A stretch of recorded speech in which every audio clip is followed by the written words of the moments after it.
Bonjour Magali, Bonjour c'est Sophie. avec plaisir qu'on te retrouve aujourd'hui parce que tu as un témoignage à nous faire. Et donc, pour resituer un petit peu, toi tu as été élevée dans une famille catholique mais pas pratiquante du tout. Tu as eu accès à des expériences dites paranormales depuis ta plus tendre enfance. Tout à fait. Et tu as suivi du coup des stages de développement personnel, tu t'es initié au Reiki, au chamanisme et à différentes pratiques. Est-ce que tu peux nous décrire Un peu cette un historique. petit peu ce parcours? Voilà. Ok. Bah écoute, comme tu l'as dit, je suis née dans une famille où mon père n'est pas croyant, maman était croyante et elle nous a initiés à certaines choses, elle nous a fait comprendre qu'en fait il y avait un monde spirituel qui existait, donc le monde des esprits. Et en fait on a fait diverses expériences, comme par exemple, tu sais, où on met un verre au centre de la table avec voilà, des lettres. Et puis on avait un peu. C'est pas vraiment l'Ouija, l'Ouija c'est avec une table en bois, tu sais. D'accord. Mais du coup, on avait quand même des réponses. Et puis ça me fascinait un peu. Et en même temps, moi j'étais croyante. Donc du coup, je priais. J'étais dans des églises, dans des écoles privées où on faisait notre prière le matin. Et puis voilà, j'ai aussi suivi un petit parcours parallèle en faisant des cours de catéchisme. Et de temps en temps, j'allais à l'église, mais pas lors des messes en fait. J'aimais y aller aussi juste pour prier. Mais là où je me sentais le plus à l'aise, c'était quand même le soir dans mon lit où je priais avec mon cœur. Voilà. Donc j'avais déjà cette connexion avec Dieu, mais en étant ouverte à plein de choses que je trouvais assez incroyables. Je pensais que ça me nourrissait en tout cas dans le côté un peu spectaculaire. Donc j'étais attirée par ça. Donc voilà, j'ai continué dans le spiritisme. Et puis il y a eu une période, tu sais, où quand j'ai commencé à grandir, à devenir jeune femme, j'étais intéressée par d'autres choses, par la vie, on va dire. Et donc là, j'ai fait plein d'expériences. J'ai fait du sport, j'ai fait du basket, je suis sortie, j'ai fait les feux de camp, j'ai rencontré des garçons. Je vivais ma vie en fait de jeune adolescente et puis de jeune adulte. Et puis en fait, je sentais qu'il me manquait quand même quelque chose et que j'avais perdu un peu cette... je priais de temps en temps, mais c'est comme si je me sentais plus lointaine, dans ma foi en tout cas. Et puis à un moment donné, c'est revenu, j'avais besoin quand même de découvrir différentes choses. Donc maman s'intéressait au spiritisme. Et du coup, j'ai commencé à lire des ouvrages. Et puis je me suis aussi, j'ai fait partie d'un groupe spirit qui était juste à côté de chez moi, à 10 minutes, donc c'était assez... où je recevais des messages, donc voilà, et que je pensais venir d'une bonne source. Et puis en même temps, ma sœur Sophie, ici même, ma sœur Sophie qui s'était initiée à différentes pratiques comme le chamanisme aussi. Et puis aussi, tu faisais partie d'un centre du Siddha Yoga, je crois. Ouais. Donc on avait été voir en fait une femme qui s'appelle on va même pas la nommer. On va pas la nommer. Donc en tout cas, on était vraiment partis, j'étais vraiment partie pour découvrir, on va dire, plein de choses qui me permettaient de me connecter à une foi particulière. Voilà. D'accord. J'avais besoin de me remplir de quelque chose. J'avais besoin de remplir quelque chose en moi que je sentais vide. Et donc, j'ai essayé ces pratiques-là. D'accord. Donc, j'y allais à fond, comme d'habitude. Et donc, il s'est passé quand même des choses assez spectaculaires, c'est vrai. Maintenant, parallèlement, si je faisais ça, c'était dans le but quand même d'un mieux-être, pour me libérer de certaines choses. Et quoi que je fasse, j'avais l'impression qu'en fait, ça n'allait pas. C'était pas fluide dans ma vie, que ce soit dans mes relations avec ma famille, que ce soit dans mes relations avec mes collègues, que ce soit dans mes relations avec mon mari, puisqu'on a divorcé. J'avais l'impression vraiment que mes prières n'étaient pas vraiment entendues. J'avais le sentiment, moi, de bien faire les choses. Et puis, en fait, je voyais pas de résultats positifs. D'accord. Voilà. Donc, en fait, tu as eu des pratiques spirituelles différentes, le Reiki, chamanisme, enfin tout ce qui est en mouvance actuellement. cette quête-là, elle a duré, on va dire, quand même au moins 40 ans? Parce que tu as baigné dedans toute petite?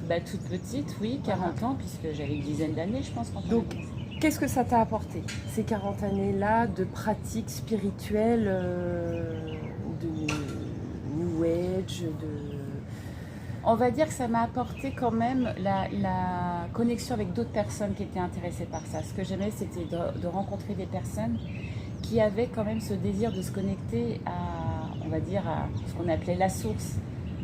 On pense être la vérité, on en cherche tous en fait la vérité. Une force supérieure, voilà. Quelque chose de Dieu supérieur. en fait, on pourrait le nommer comme ça, mais à travers différentes choses. Et donc du coup, j'ai essayé de faire ce tour-là un petit peu. Donc ça m'a apporté quand même des rencontres, des belles rencontres.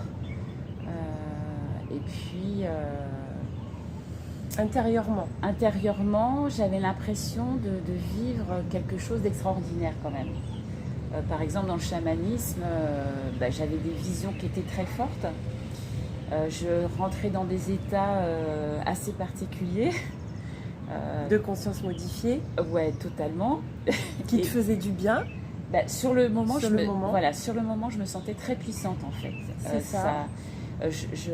J'avais l'impression que, comme si je pouvais être un peu le maître de l'univers. C'était très curieux parce qu'il y avait une puissance animale qui était rentrée en moi. D'accord. Et je me disais, c'est fantastique, on ne me fera plus jamais de mal. Je me connecterai à cette puissance quand il y aurait quelque chose et je me sentirais protégée. Tu vois, il y avait cet aspect-là. Et quand tu retournais dans ton quotidien, est-ce que ça suivait cet état-là de bien-être, de détente, ou est-ce que tu... Qu'est-ce qui se passait dans ton quotidien? Comment tu te sentais? Dans mon quotidien, c'était de pire en pire. C'est-à-dire que j'avais beau me connecter en me disant non, ça va aller, tout ça. En fait, non, l'esprit animal n'était pas là du tout. Ou alors, c'était le mauvais animal. C'est-à-dire que je sentais vraiment, j'étais sur la défensive. Je ne dormais plus du tout. Alors moi, j'ai toujours eu des petites nuits, mais là, c'était catastrophique. Du coup, j'étais rentrée dans un état de... comment on pourrait dire ça, d'hypervigilance et de surveillance sur les moindres faits et gestes qu'on pouvait dire sur moi. Enfin, j'étais très, peut-être narcissiquement touchée aussi. Il y avait quelque chose qui était une blessure profonde. C'était important pour toi le regard des autres, très, que les autres avaient sur toi. À ce moment-là, ça pouvait être gênant. C'était plus que gênant, c'était douloureux, puisque je percevais des choses, mais certainement aussi dû, sans le savoir, à mon état d'être sur la défensive, tu vois, ou de me justifier, donc ça crée des malaises en fait. Donc voilà. Donc non, ça n'a rien arrangé. J'ai divorcé d'ailleurs. Et puis, avec mes collègues, ça se passait pas vraiment bien. Et alors qu'au départ, si c'était, mais ça prenait, on va dire, des tournures que j'avais pas souhaitées. Et comment tu expliques ça? Alors maintenant, j'ai un autre recul, puisque je suis sortie de toutes ces pratiques. Je sais pas si on peut en venir. Alors, en fait, là où je veux en venir, c'est que toutes ces pratiques-là, elles ont un petit peu comme ouvert des portes. Oui, c'est ça. Et c'est avec le recul maintenant que tu arrives à faire l'association. Et donc, ça crée dans ta vie des conflits intérieurs et des conflits aussi avec l'extérieur et les autres. C'est ça. Et qu'est-ce qui s'est passé? Alors, qu'est-ce qui s'est passé pour que ça change? Pour que ça change. En fait, parallèlement à toutes ces pratiques, j'ai toujours eu une connexion avec Jésus, avec Dieu, donc je les priais. J'ai jamais cessé ça, sauf une petite période, mais c'est, on va dire, la période la plus trouble de ma vie, justement, curieusement. Et en fait, ce qui s'est passé, c'est qu'il y a quelques années, justement, en famille, on devait aller voir un médium qui s'appelait João de Deus au Brésil. Et à ce moment-là, j'entendais vraiment la voix de Jésus qui était avec moi très souvent et qui me disait « n'y va pas, n'y va pas ». Et je t'ai appelé, je me souviens ce jour-là, en t'expliquant « écoute, il y a un problème avec João et j'entends qu'il y a un gros souci avec les femmes et on me dit de ne pas y aller ». Donc je me disais « mais je deviens folle ou quoi ?» Je me disais « c'est impressionnant ce qui se passe ». Et puis comme João était reconnu mondialement, puisqu'il voyait 2000 personnes par jour, il y avait beaucoup de guérisons, puis en plus il priait. Voilà, donc on se disait mais non, c'est pas possible. Sauf que moi, je croyais dans cette voix que j'entendais. On l'appelle la voix du berger, en fait. Je l'entendais, cette voix. Et du coup, j'ai demandé, en fait, un signe pour m'empêcher d'y aller. Je dis, écoute, envoie-moi un signe très clair pour m'empêcher d'y aller. Et là, il y a de la forêt d'en face, un arbre qui s'est abattu et qui s'est projeté contre mon portail, donc je ne pouvais pas sortir ma voiture. Et je me suis dit, je crois que c'est suffisant. Et après, j'ai fait confiance vraiment à cette voix et j'ai été guidée. Donc, en fait, le truc qui m'est venu, c'est ridicule sans doute, mais ça a marché. J'habitais à ce moment-là à Saint-Hilaire-de-Riez et j'avais vraiment besoin d'aide et j'ai tapé où trouver Jésus à Saint-Hilaire-de-Riez. Et en fait, juste en face, il y avait une assemblée de Dieu. Donc, c'est un endroit où il y a des personnes qui se rassemblent et qui en fait suivent vraiment la parole. C'est-à-dire que c'est en dehors de la religion catholique ou des autres religions. Ça suit plus le principe de l'église qu'on appelle l'église primitive, c'est-à-dire l'église de Jésus, ce que Jésus avait enseigné. Et donc là, je suis allée et ça a été une première approche parce que j'étais pas tout à fait prête tellement j'étais encore dans des pratiques, tu sais, parallèles dont on a parlé précédemment. Et en fait, j'ai commencé à louer le Seigneur et il s'est passé des choses. Alors pendant des mois, je ne sais pas pourquoi, mais je pleurais lors des louanges. Mon cœur, il se passait quelque chose au niveau de mon cœur. Je pleurais.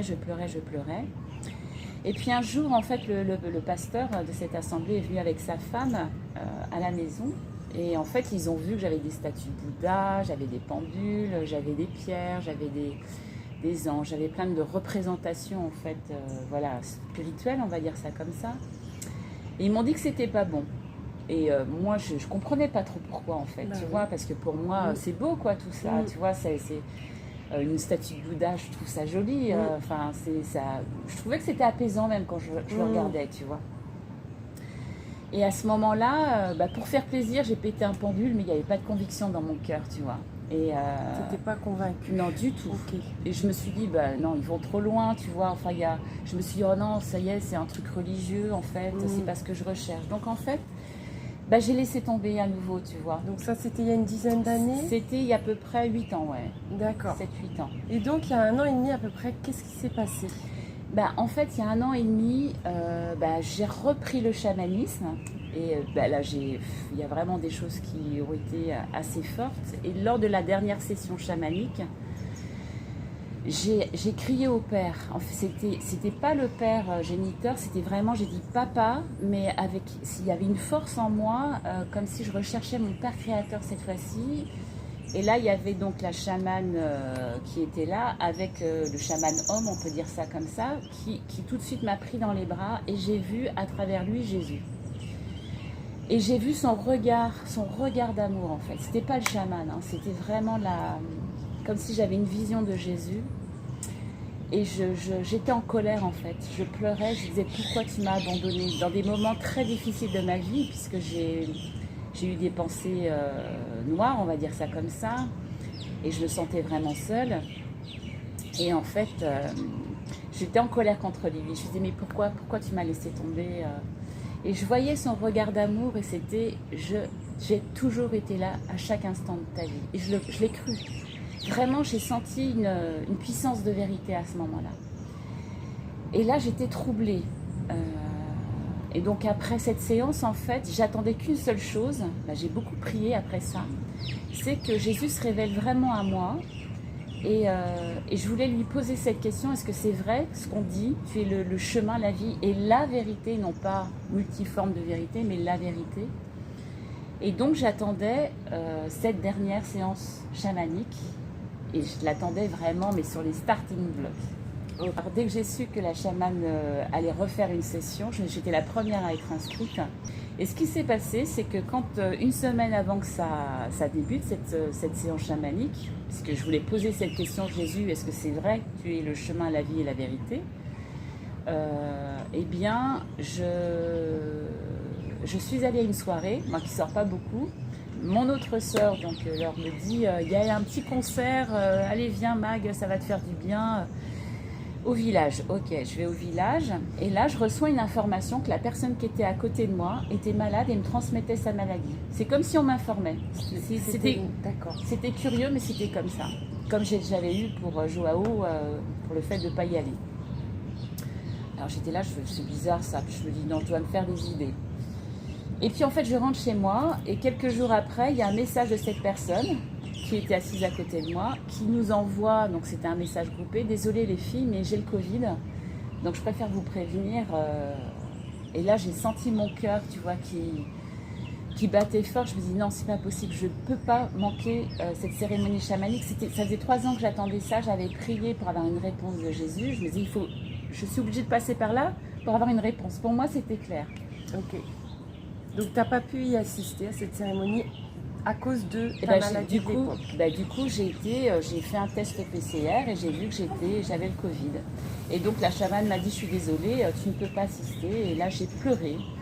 J'étais toute seule chez moi et c'était vraiment pour moi la porte de sortie de mon mal-être.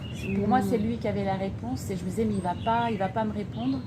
Et là, c'est ce que j'ai fait, ce qu'on appelle crier à Dieu. Vraiment, j'ai pleuré, je lui dis, écoute, renvoie-moi un signe, envoie-moi un signe. Et là, j'ai fait cette promesse que j'avais jamais faite auparavant. C'est-à-dire que je lui dis, si tu m'envoies un signe dans la journée, je ne sais pas, quelque chose qui me parle de toi ou quelqu'un qui me parle de toi, je te promets, je te suis. Mais je ne suivrai que toi. Et j'ai fait cette promesse-là. Et tu as répondu? Ben oui. Ah bon? Alors, 1 heure ou 2 heures après, 1 heure après, je reçois un coup de téléphone de ma soeur qui me dit « Mac, tu peux venir pour faire ma couleur de cheveux ?» Je fais « Ok ». Donc je vais chez elle et là je lui demande si on a du courrier parce que je vivais chez elle à l'époque et je gardais une autre maison parallèlement. Donc j'ouvre la boîte aux lettres et là il y avait juste un papier et il y avait un dessin, c'était un sablier et c'était marqué dessus « Préparez-vous, Jésus revient ». Et là j'ai senti quelque chose de fort, comme un arc électrique, je ne sais pas comment dire, me traverser. Et j'ai entendu, est-ce que ça te suffit? Et là, je me suis souvenu de ma promesse, que si j'avais un signe, je le suivrais. Et ben, j'ai fait ce choix. Et là, ça a été, depuis ce moment-là, ça a été, depuis 1 an et demi, en fait, ça a été un enchaînement de choses absolument incroyables. D'accord. Qui se sont manifestées comment, en fait? Qu'est-ce qui s'est passé? Il y a eu quelque chose de concret qui s'est passé. On a entendu parler du baptême. Donc, tu as entendu parler du baptême d'eau et d'esprit dont tu n'avais jamais entendu parler avant. Alors, avant ça, ce qui s'est passé, c'est que avant que j'en vienne là, il fallait bien que j'ai cette révélation. Donc, du coup, j'ai dit, j'ai vraiment prié. J'ai dit, bon, ok, je veux bien que tu me guides, mais par contre, je te le dis, je ne veux pas aller dans les églises, dans la religion, je veux vraiment une vraie relation. Je sentais que j'arrivais à un moment de ma vie où je voulais plus suivre, en fait, on va dire, quelque chose qui... suivre l'homme, tu vois ce que je veux dire? Ouais. Je voulais vraiment une relation. Je voulais le bon berger. C'est ça. Et donc, ce qui s'est passé, c'est que j'étais chez moi et à nouveau, je lui ai demandé de me guider. Et puis là, j'ai eu encore cette impulsion. J'ai entendu tape sur YouTube du chamanisme à Jésus. Ok. Je me suis dit, tiens, c'est bizarre. Donc je tape du chamanisme à Jésus et là, il y a une vidéo qui sort du chamanisme à Jésus. J'étais là, c'est fort quand même. Et donc cette vidéo, en fait, sur cette vidéo, je vois 3 personnes qui sont interviewées par Oriane et là, il y a un jeune homme qui s'exprime sur ce qu'il a vécu, comme quoi il a fait partie d'une séance chamanique. D'ailleurs, il aidait beaucoup de chamans à l'époque, hein, c'était un peu son second, enfin, on va dire ça comme ça, son assistant. Ouais. Okay. Et donc, en fait, il y a un moment donné, il a ressenti justement vraiment qu'il y avait une force qui l'intégrait, mais pas bon du tout. Et quand il est retourné voir ses amis, ils ont senti ça sur lui aussi. Et là, ces amis-là venaient de découvrir en fait ce que c'était la nouvelle naissance. Okay. Ce que Jésus en fait a expliqué dans une partie de la Bible à Nicodème, qu'il fallait naître de nouveau, donc naître d'eau et d'esprit, et se repentir. Et donc en fait, ils se sont fait baptiser, il y a plein de choses qui sont arrivées dans leur vie, et moi j'écoute ça et j'entends pareil toujours cette impulsion qui me dit contacte ce jeune homme en fait. Donc je le contacte, il avait une adresse mail Et mais j'avais le feu, quoi. Je bouillais, je me disais mais qu'est-ce qui se passe? Et il m'a dit calme-toi, tout va bien, c'est ce qu'on appelle l'appel. Jésus vient réveiller en fait ses enfants, il vient réveiller le monde. Et donc voilà, ça arrive à plein de personnes. Et il m'a expliqué un petit peu le processus de cette nouvelle naissance dont j'avais jamais entendu parler. Et donc je me documente. Et donc, tu te documentes. Ouais, je me documente sur ce que c'est cette nouvelle naissance. Et donc là, c'est un peu un choc quand même. Et parallèlement, il y a comme un rappel sur ce qu'on m'avait enseigné il y a quelques années sur les choses, les pratiques qui étaient mauvaises. Et parce que ça ouvrait justement des portes et des droits sur nos familles, sur nos enfants, sur voilà, notre couple ou au travail, notre vie totale. Et là, j'ai vraiment halluciné, ça a été un choc, mais cette fois-ci, j'étais prête à davantage l'entendre parce que j'avais fait un choix, j'avais fait une promesse que je suivais en fait si j'avais cette réponse sur si c'était vraiment le chemin, la vie et la vérité. Et donc là, ça a été Boris, donc la personne que j'ai contactée, ce jeune homme qui faisait du chamanisme avant, m'a mis en relation avec une femme qui pratiquait les baptêmes par immersion, donc dans l'eau.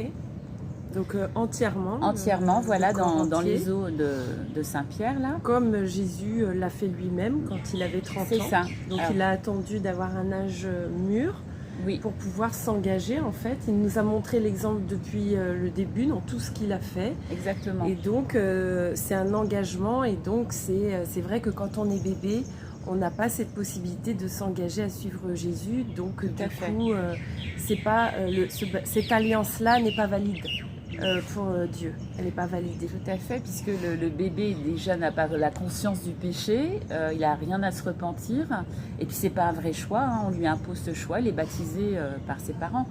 Je ne critique pas, je ne juge pas parce qu'on ne sait pas en fait ces choses-là. Mais quand on étudie vraiment la parole et la Bible, tout y est mis en fait. Tout est expliqué sur comment on doit, comment le vrai processus du baptême se met en place. Alors c'est pas justement quelque chose de symbolique, c'est pas que symbolique, c'est vraiment une alliance qui est créée. Et en fait, ce que ça veut dire la nouvelle naissance, c'est que on est d'en haut, c'est-à-dire qu'en fait, à ce moment-là, on est dans le royaume en fait déjà céleste. Et donc, du coup, des choses peuvent être vécues même sur Terre. Il est dit que quand on a donné sa vie à Christ, donc quand on a fait cette nouvelle naissance, on peut chasser des démons, on peut guérir en son nom, au nom de Jésus, et non plus comme par une pratique comme le Reiki, par exemple, où on guérissait par la force cosmique de l'univers, ou alors même pour certains qui font du magnétisme par leur force à eux. Mais ça, c'est vraiment pas une bonne chose. D'ailleurs, c'est étonnant, mais je rencontre de plus en plus de personnes qui étaient dans les pratiques Reiki, et intuitivement, elles n'ont jamais vraiment exercé, en fait, comme s'il y a quelque chose qui leur disait ne fais pas ça, ne fais pas ça, ne fais pas ça. Donc moi, je l'ai fait très rarement, en fait, et je m'en suis repentie, mais c'est vrai que c'est pas une bonne chose. C'est vrai que comme Jésus nous le dit, je suis le chemin, la vie et la vérité. Jésus est le seul médiateur entre Dieu et les hommes. Donc quand je vais pratiquer une guérison sur quelqu'un, ou quand je vais prier pour une situation pour quelqu'un, ou quand je vais prier pour chasser un esprit qui serait mauvais sur une personne, je le fais toujours au nom de Jésus. Ce n'est pas moi qui le fais, c'est Jésus qui vit en moi qui le fait. Et ça change la donne. Ce n'est plus moi par mes forces, mais par ses forces à lui. Voilà, c'est ça. Tout à fait. On s'en remet à lui, en fait. Donc, du coup, tout lui appartient et la gloire lui appartient. Donc, en fait, ce qui s'est passé après ça, c'est que depuis 1 an et demi, je vois que des miracles. C'est-à-dire que déjà, ce qui s'est passé, c'est que Boris et Karine, celle qui allait devenir son épouse, sont venus me rejoindre à l'île de la Réunion. Ils ont reçu vraiment cet appel du Seigneur. Et pendant plusieurs semaines, on a été un peu sur les routes pour parler de Jésus, pour guérir les gens, pour poser la main sur eux au nom de Jésus. Et il y a eu des belles choses qui se sont passées. Après, ils sont partis et j'ai continué un peu ma marche. J'ai trouvé en fait une église de maison où un peu ils m'ont expliqué ce que c'était la grâce. En fait, ce que c'était l'ancienne alliance et la nouvelle alliance. Ok. Et la nouvelle alliance, en fait, elle vient à partir de la venue au monde de Jésus, puisque par son sacrifice, on est sous la grâce. Ça veut dire qu'en fait, si on le choisit lui, on est béni de plein de grâce. On n'a plus à faire toutes ces lois pour être un être parfait, ce qui n'est pas possible d'ailleurs. Donc voilà. Donc lors du baptême, concrètement, il se passe quelque chose. C'est que, en fait, par cet engagement, cette alliance qu'on fait avec le Père, avec Jésus, il se passe quelque chose au niveau spirituel. Oui. Est-ce que tu peux nous expliquer ce qui se passe? Ce qui se passe, c'est que du coup, on n'est plus régi sous l'influence de Satan. À partir du moment où on fait cet acte d'alliance avec le Seigneur et qu'on le choisit comme sauveur, qu'on se repent de nos péchés, parce que ça, c'est vraiment important. Le fait de se repentir en fait de nos péchés, on l'a déjà dit plusieurs fois, mais le péché, ça vient du mot hébraïque rater la cible. On rate cette cible en fait de cette alliance avec lui, et la bonne source, c'est vraiment Jésus. Eh bien, en faisant ce baptême, on le choisit lui, et ensuite, généralement, on appelle le Saint-Esprit à venir habiter en nous. C'est-à-dire que le Saint-Esprit n'est plus à l'extérieur, mais il vient faire de notre corps le temple du Saint-Esprit. L'Église, c'est ça, ce n'est pas les bâtiments comme on pouvait le penser auparavant, mais l'Église, ce sont toutes les pierres, c'est-à-dire ceux qui ont remis leur vie à Jésus, les hommes, les femmes ou certains enfants qui sont un peu plus âgés. C'est ça l'Église en fait. C'est nous en fait. C'est nous l'Église. Nous sommes le corps de Christ. C'est ça. Et Jésus et la tête. Et la tête, tout à fait. Ok. Et donc du coup, par ce baptême, quand on reçoit le Saint-Esprit, c'est ça qui est incroyable. Il y a ce qui se passe. Ce qui se passe, c'est qu'il y a la marche avec Christ, c'est une sanctification. Donc il y a un changement qui s'opère en nous.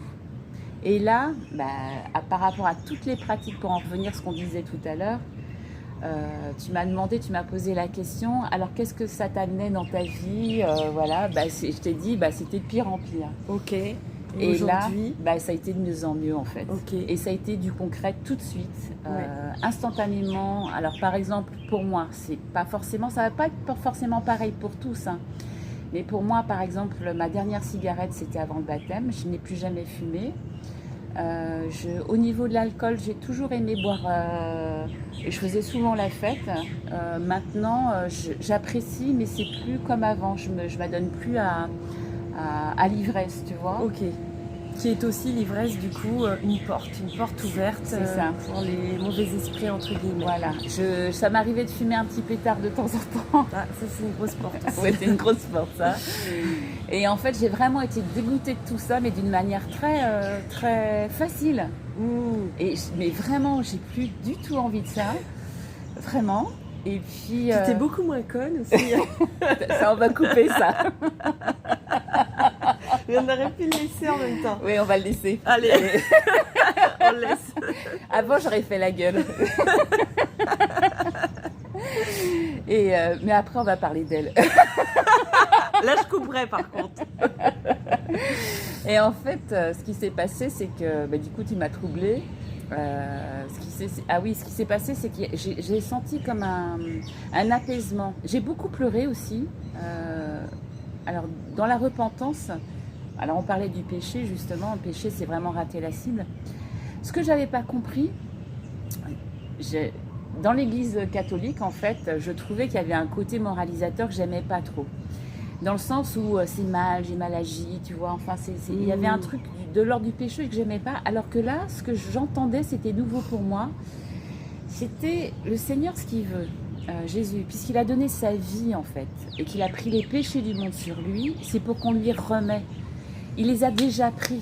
En fait, il a déjà payé le prix, et nous, on reste avec nos péchés en nous.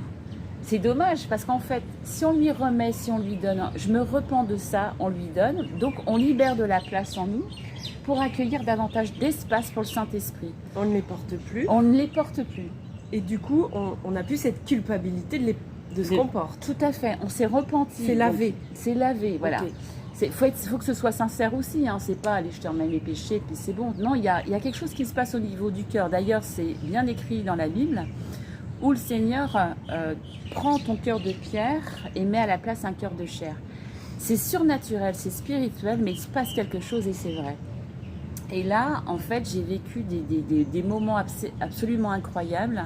J'avais des songes très forts, des rêves très forts, des visions. Et j'ai beaucoup prié pour ma famille parce que je me disais, j'avais compris que moi, toute seule, je ne pouvais rien. Et que du coup, je lui ai remis vraiment ma famille et j'ai cru que... Et j'ai vraiment eu cette foi qu'il allait s'en occuper, en fait. Et ça a été, en fait, un processus de, à la fois, moi, il me transformait, à la fois, je voyais que je pouvais toucher les autres par son esprit en guérissant. Et il y a des gens qui sont venus au baptême aussi comme ça, qui ont eu aussi cette révélation. Et ma maman, en fait, qui était vraiment, elle, à fond dans le spiritisme, ben, je l'avais de temps en temps au téléphone. Et là, j'ai commencé à lui témoigner de ce qui m'arrivait. Et là, elle sentait que c'était différent par rapport à tout ce qu'on avait pu faire avant. Elle disait, mais pareil, j'ai compris qu'elle aussi, elle bloquait, tu sais. Elle disait, c'est pas possible qu'on a été trompé. Ça remet tout en question, en fait. Et donc, la pilule, elle est difficile à avaler. Est-ce qu'on pourrait parler de royaume, finalement, au regard de la parole, maintenant que on a découvert la parole et le monde vraiment spirituel? On pourrait parler de royaume, donc ce qui est décrit dans la Bible, c'est qu'il y a 2 royaumes. Donc on pourrait finalement dire que tu es passé d'un royaume à un autre. Bah, le royaume, clairement, c'est 2 forces qui s'opposent, hein, la force obscure et la force lumineuse. Jésus, c'est la lumière, hein, c'est la lumière du monde, et on devient par extension, par ce baptême, c'est ce qu'il a dit, vous êtes la lumière du monde et le sel de la terre, on devient aussi ces lumières puisque le Saint-Esprit habite en nous. En fait, c'est ça qui est... Moi, je ne pensais pas que c'était si manichéen que ça. Je pensais qu'en fait, Satan, par exemple, c'était un peu une allégorie du mal, qu'on avait tous une partie comme le yin et le yang, par exemple, tu vois. Mais ça, le yin et le yang, on me donne aussi des petits symboles qui enjolivent un peu les choses. Il y a vraiment un monde obscur et des ténèbres qui existent, ça c'est clair. Et je l'ai vu par rapport aux expériences que j'ai pu faire. Mais il y a une chose qui sauve, et ça c'est assez incroyable, c'est qu'il est dit, et c'est vrai, que le mot, que le nom de Jésus, il n'y a rien au-dessus que le nom de Jésus. Rien que le mot Jésus, ça fait fuir les ténèbres. Et donc du coup, tu continues tu vis avec cette lumière en toi, tu la portes et tu vois qu'il y a un changement. Oui. Et quand j'ai eu ma mère au téléphone, elle a perçu ce changement. Et les ténèbres qu'il y avait aussi en elle, puisqu'elle était dans le spiritisme, ont commencé à vaciller. Et je sentais bien que c'est normal. Elle était, mais non, c'est pas possible, on n'a pas pu être trompé à ce point-là. Tu comprends, ce sont des bonnes personnes, celles avec qui je fais du spiritisme. Et je lui dis, mais oui, mais comme toi. En fait, le problème ne sont pas forcément les personnes qui font du spiritisme ou du chamanisme. C'est souvent des personnes d'ailleurs qui du Reiki, qui sont trompées et qui cherchent la lumière. C'est ça. Mais Satan est un imitateur. Un menteur et un voleur. C'est ça. Donc il va chercher à s'habiller de lumière, mais... et à s'infiltrer partout. Mais partout. Hein. Mais partout, en fait. Parce qu'en fait, on se rend bien compte, alors du coup, que l'ennemi s'est infiltré partout. Donc, quel est son but ? Son but, c'est de perdre les âmes. Son but, c'est d'emmener le plus d'âmes possible à leur perte, en fait. C'est ça. D'accord. Donc, pour finalement perdre les enfants de Dieu. Tout à fait. Voilà. Ok. Mais Dieu, il essaye par tous les moyens. Il se sert aussi de ses disciples, donc ceux qui ont choisi justement de se donner à lui, de se faire baptiser de ce baptême d'eau et d'esprit, justement de témoigner. Donc c'est fait plus ou moins, on va dire, d'une façon parfois maladroite. Parce que moi je sais que plusieurs fois on m'a prêché cette vérité-là quand j'étais plus jeune, que j'ai rejetée en bloc. J'étais pas prête du tout à l'entendre en fait. Mais comme c'est l'esprit, il est dit que c'est pas l'homme qui vient convaincre, mais l'esprit qui vient convaincre. L'esprit était venu plusieurs fois me parler et là j'étais prête. Et depuis que j'ai fait ce choix, ma vie est tellement plus apaisée, tellement plus douce. Ça veut pas dire qu'il n'y a pas d'attaque, mais c'est différent. Et j'ai aussi eu des délivrances, alors faut en parler quand même. Alors moi, j'y croyais pas du tout, hein. Quand je voyais par exemple des personnes, des vidéos, des personnes qui se tordaient par terre ou qui criaient, je leur disais ouais, c'est bon, hein, c'est du cinéma. Sauf que j'avais quand même vécu du chamanisme et j'avais vécu des situations un peu. Mais sauf que c'était le contraire. Là, c'était des choses qui venaient en moi. Donc, c'était pas vraiment des délivrances. C'est ça. On dira pas tout. Et du coup, un jour, j'étais dans l'église de maison. Et j'ai prié, en fait, j'ai demandé à ce qu'on prie pour mes enfants. Et là, je dis, non, mais là, je ne vais pas crier, c'est pour mes enfants. Enfin, moi, je ne vais pas me faire mon cinéma. Et puis, en fait, Bruno me regarde, donc c'était un des enseignants qui était là. Il me dit, Magali, c'est bien de prier pour tes enfants, mais ce serait bien de commencer à prier pour toi. Je fais, oui, mais s'il te plaît, prie pour mes enfants. Il a prié pour mes enfants et là, je ne m'attendais pas du tout à ça. Je croyais que ça allait rester très sobre. Soft, ouais, sobre ou soft. Hein. Et mes jambes ont commencé à trembler. Je me suis dit, mais qu'est-ce qui se passe? Et et puis, je suis tombée en arrière. Et là, en fait, ils ont été 2 ou 3 à chasser les démons. Mais je me suis transformée. Alors, ma mère m'a parlé de ça. Et apparemment, j'étais vraiment défigurée quand même. Hein. Et le truc ne voulait pas sortir. Et ben, il a fini par sortir quand même. Et j'ai senti vraiment une libération. Alors en fait, comment se manifestent les démons finalement? On n'en est pas conscient puisqu'on vit avec tous les jours et depuis longtemps. Mais ça va être par des pensées. Ça peut être des pensées qui sont, par exemple, sur ton physique, par exemple. Des pensées qui t'envoient des messages... sur ton physique, par exemple, t'es moche, des choses comme ça, ou alors t'es pas assez bien, ou alors... il y a beaucoup de choses comme ça, en fait, et qui viennent pas du monde de Dieu. Hein. C'est ça. En fait, on peut le voir dans notre famille, par exemple, il y a eu beaucoup de discorde, où, par exemple, avec Sophie, ou ma mère, je sentais vraiment du rejet, et donc, moi, c'était, tu vois, t'es pas assez bien pour eux, ou t'es rejeté, ou alors, tu vois, ma mère aime ma soeur, mais même pas moi, ou... tu vois, et en fait, et en plus, je voyais que des exemples qui me montraient que j'avais raison. Donc, du coup, j'étais triste et j'essayais de, quelque part, d'attirer l'attention en essayant d'être bien, donc peut-être de briller par mes études ou par autre chose, si tu veux. Okay. Donc, en fait, t'es attaqué aussi dans tes pensées en disant tu n'es pas valable, tu n'es pas capable, tu seras jamais aimé. Tu n'es pas suffisamment belle ou suffisamment bonne ou suffisamment intelligente ou suffisamment... En fait, je me sentais toujours mis de côté ou à l'écart et que j'étais importante pour personne. Voilà, c'était vraiment mon sentiment. Et aujourd'hui? Je suis importante pour Dieu. Alléluia. Donc, je suis sa fille chérie, ça j'ai bien compris.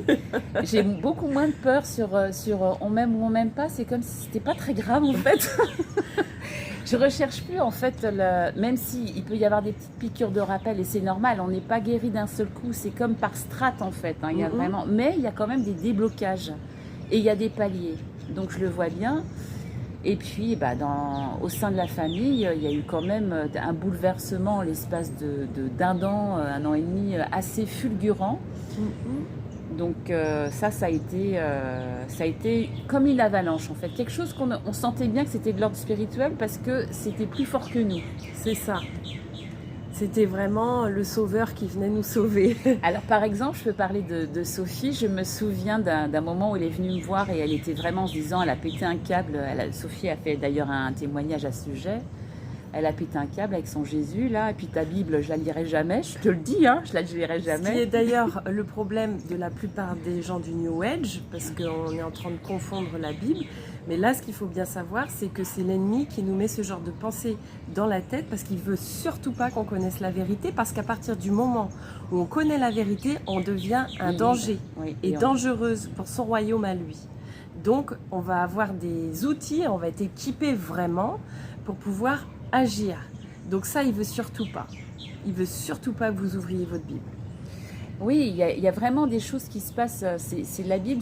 J'avais fait d'ailleurs un songe par rapport à ça, juste après mon baptême, j'en parlais hier, où il y avait la main de Dieu qui était en face de moi et il y avait un mouvement d'aspiration. En fait, j'ai avalé cette Bible spirituelle. Donc, en fait, le Seigneur nous équipe. C'est dit aussi dans la parole, et c'est dit que la parole vous rendra libre. Ça nous libère. Ça a libéré plein de liens dans notre famille. Ça a fermé les portes aussi avec les esprits démoniaques qu'on a ouverts par rapport au chamanisme, au spiritisme, au reiki par exemple. Consulter des médiums aussi, ça c'était pas franchement une bonne idée. Les tarots aussi, les jeux de cartes divinatoires. C'est ça, les pendules, C'est des portes, tout ça c'est des portes. C'est ça. Et donc ces portes-là, elles vont agir en priorité. Ce qu'il faut savoir, c'est que l'ennemi, ce qu'il veut, lui, c'est détruire. Détruire, voler, voilà. Donc il va s'attaquer en priorité à ton couple, à la famille. Ce qu'il veut, c'est détruire le noyau familial. Pourquoi, en fait, si tu veux, Dieu, lui, il chérit les familles, il chérit les couples. C'est pour ça que pour lui, c'est important qu'on reste soudés, en fait. Et ça, tu peux être soudé par la prière, quand tu as connaissance de la parole. Parce que mon peuple périt par manque de connaissance. Ça, c'est dans Osée, je crois d'ailleurs. Et en fait, ça, c'est important de connaître toutes ces bases-là pour pouvoir contrer les plans que l'ennemi a sur nous et sur nos vies et sur nos familles. Tout à fait. Tout à fait. Et du coup, on a pu voir justement concrètement, parce qu'il faut parler du concret, la libération au sein de notre famille. La libération aussi bientôt, quand même au sein de la famille de ton chéri. Ah oui, là c'est pareil, c'est très rapide. Hein. Ouais. C'est-à-dire que comme on voit, moi j'ai vu, hein, c'est-à-dire que moi j'étais vraiment toujours dans mes trucs, j'étais sûre de détenir la vérité déjà. Donc avec mes pratiques, j'étais beaucoup dans le mouvement, c'était pas hindouiste, mais j'avais un gourou, donc je répétais des mantras, etc., que j'ai répété des milliers de fois. Et au final, quand je méditais, je me sentais bien dans l'instant, mais quand je retournais dans mon quotidien, ça clashait. Donc c'est là que moi je vous pose la question, c'est vraiment regarder dans votre quotidien. Qu'est-ce qui se passe malgré toutes vos pratiques?